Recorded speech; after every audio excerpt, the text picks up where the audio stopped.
અસ્મિતા રેશમા પટેલે બાંધી માથે કાળી પટ્ટી, નોંધાવ્યો વિરોધ, માંગ્યું હર્ષ સંઘવીનું રાજીનામું। જય હિન્દ। હું રેશમા પટેલ, ગુજરાત પ્રદેશ મહિલા અધ્યક્ષ આમ આદમી પાર્ટી।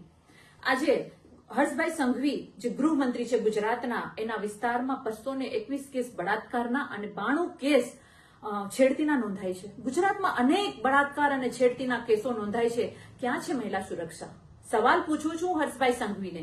જે હર્ષભાઈ સંઘવી ભાજપ સરકારની નિષ્ફળતાને દબાવવા માટે, ભાજપ સરકારની નિષ્ફળતાને ઢાંકવા માટે મોટા અને સારા ભાષણો કરવામાં નંબર 1 ગૃહમંત્રી, આજે ગુજરાતની સુરક્ષા માટે નંબર 1 ક્યારે બનશે? મહિલાઓ, દીકરીઓની સુરક્ષા માટે નંબર 1 ક્યારે બનશે આ ગૃહ ખાતું? એ સવાલ હું પૂછી રહી છું।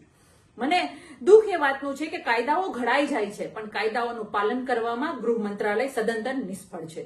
આજે હું ગુજરાતની દીકરીઓ માટે, ગુજરાતની મહિલાઓની સુરક્ષા માટે કાળી પટ્ટી બાંધી અને હર્ષભાઈ સંઘવીના ગૃહ મંત્રાલયનો વિરોધ કરું છું, ભાજપ સરકારનો વિરોધ કરી છું અને સુરક્ષાની માંગણી કરી રહી છું।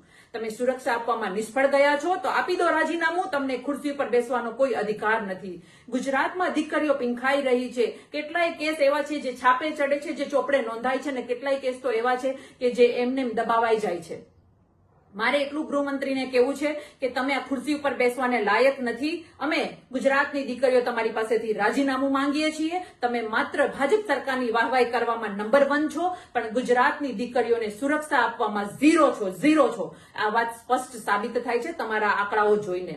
એટલે અંતમાં એટલું જ કહેવું છું કે રાજીનામું આપી દો અને ગુજરાતની દીકરીઓની સુરક્ષા માટે યોગ્ય વ્યક્તિને સ્થાન આપો અને સુરક્ષા અમારી કરો, એટલી મારી વિનંતી છે।